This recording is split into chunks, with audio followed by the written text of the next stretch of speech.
Hi, in this video, we are going to learn about configuring territory management. So in the previous video, we have learned about what is meant by territory management, in what way territory management will be helpful in Salesforce. All these introductions we have learned in the previous video. In this video, we are going to discuss about configuring territory management. So if you look at the configuration of territory management, basically, so the territory configuration involves a lot of steps. For example, configuring the territory management, step one, first you need to enable territory management in your org. So by default, territory management, enterprise territory management will not be enabled in your org. So you need to enable the territory management in your org. Once the territory management is enabled, the next step is you need to build a territory model, right? Territory model in the sense, let's say, for example, I'm going to build a territory model for this financial year.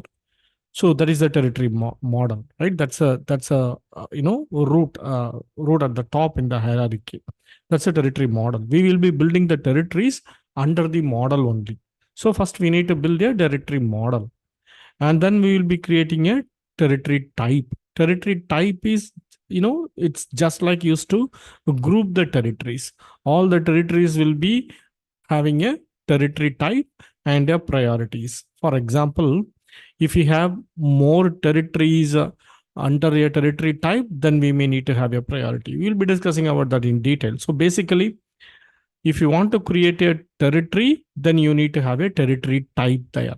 For example, let's say person account, or customer account, or a high performing account, right? So similar kind of territory types we will be creating in Salesforce.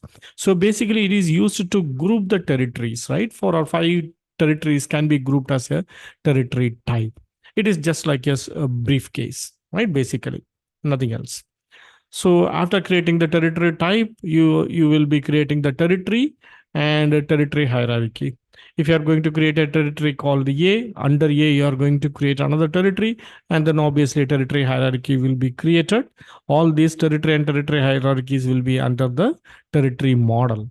At a single point of time, you can have only one territory model active in your Salesforce org. So after the territories are ready, it is time for assigning account to the territories. Assigning accounts can be done manually, or you can create a assignment rule, and through assignment rule, you can assign the accounts to the territories. So you will be adding the users also to the territories. As I told earlier, territory management is equal to, it is a group of users plus accounts, right? That's a single definition. So definitely territory should have accounts as well as users. So we can add territories, with users, as well as we can add, territories with accounts also. And after that, this is in the planning stage. Okay, this is in the planning stage of the territory model.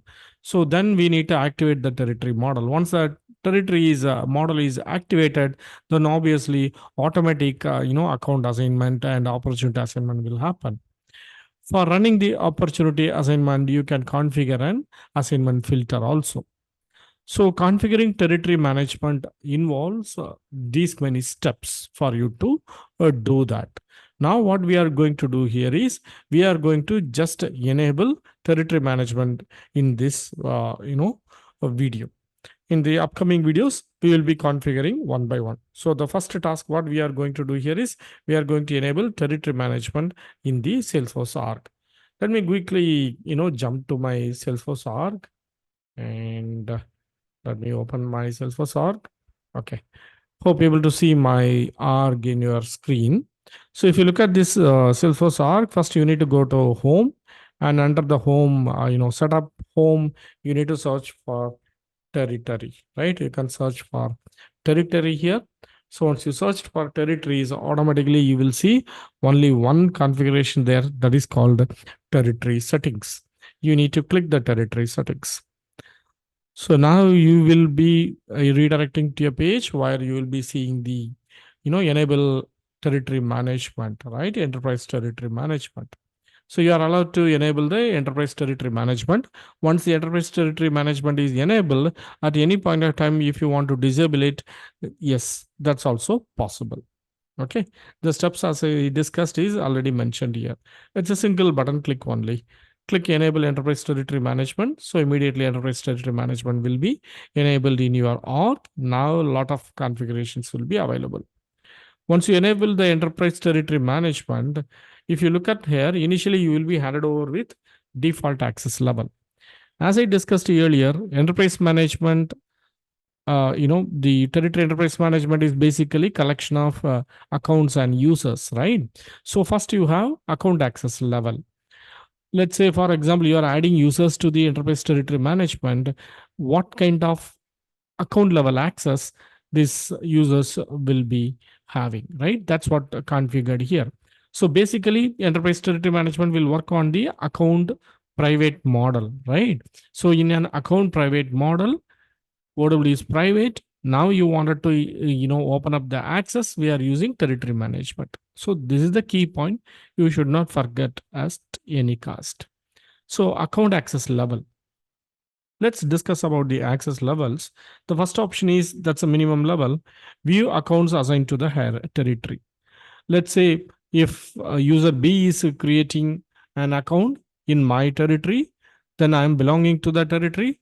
Then if you choose view accounts, then definitely it will be in a read-only mode. I can see others account basically, right?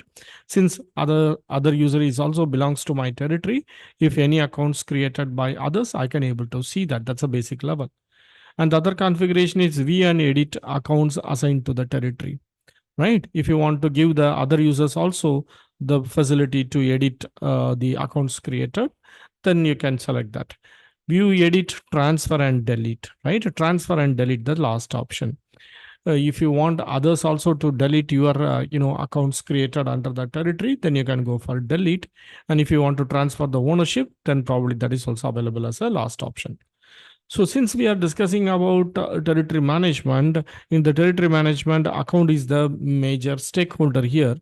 When we are discussing about account, this will also gives us the facility to control the standard objects which is related to account, especially contacts, opportunity, cases, right? These all are the standard objects which is controlled by the account. Account is the parent for these objects, right? So automatically you will have the access levels in the territory for contact, opportunity, and access also. What are the access you have? Read the first option. Not access contacts they do not own that are associated with the accounts in the territory. You wanted to have still a private model for contact, right? Private model for contact in the sense, I don't want others to see the contact created by me under the account territory. If that is the case, it is a private model, right? Others cannot see that. If I want to give them the view all contacts, whatever the contacts I'm creating under an account in my territory, yeah, I should make sure that the others also should see, then I will be going for view all. So one is hiding the contact from other team members of the territory, right? That is the first option. The second option is you can allow other team members, other members of the territory also, same territory also, see the contacts. And the last option is you can allow them view and edit. There is no transfer and delete option here. Okay, this is the key difference between account access level and contact access level. The same contact access level applicable for opportunity as well as cases also. So when you come down, there is another option called lead access, right? If you want to enable the lead access, then you can enable the lead access. I'm not going to do the lead access as of now. I'm not going to change anything. We will discuss about this later. And opportunity territory assignment, right? So opportunity assignment, is a separate section. If you look at the opportunity, territory assignment is concerned, whether you need to allow the opportunities associated with the child territory, regardless of who owns the opportunities wanted to be shown on the parent territories, then probably you can select this view permission, as well as view and edit opportunities associated with the territory is a child territory regardless. Let's say you have a territory hierarchy. There's a territory called territory A. Under that, there is a territory called, territory B.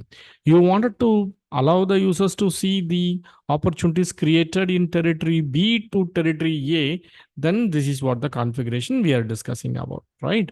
So we will be creating records in each and every configuration. We'll be seeing it in the upcoming videos. And then assignment filter, whether all the opportunities should be shared, or you wanted to control how the opportunities should be assigned to the territory. For that, you can enable a filter, but for this you need to run an apex class.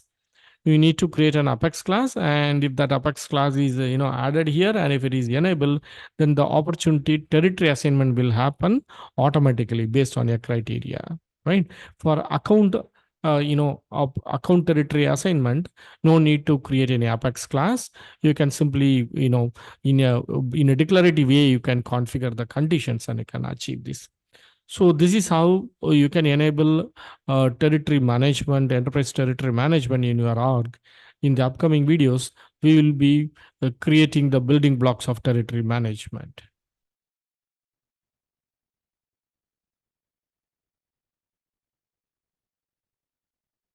If you are interested to learn Salesforce, visit AJ Skill Development website. There you can find our course curriculum and you can come to know about the list of courses we are offering. We are offering Salesforce Administrator and Salesforce Development courses. To know about us and the team, you can visit our About Us section. This is an organization we are doing Salesforce training from 2018, and we have trained and guided 2000 plus candidates so far. And if you also want to know about our placement assistance, visit our placement assistance section where you can find the list of people and the category. You can see the list of people who got trained and placed from our side. You can also visit their LinkedIn pages to get to know about our training and also the feedback from the relevant trainees. Okay. And also, if you want to do the course inquiry, click on contact us. You will see the form. You can fill the form and submit the inquiry. Our team will get back to us. Thank you.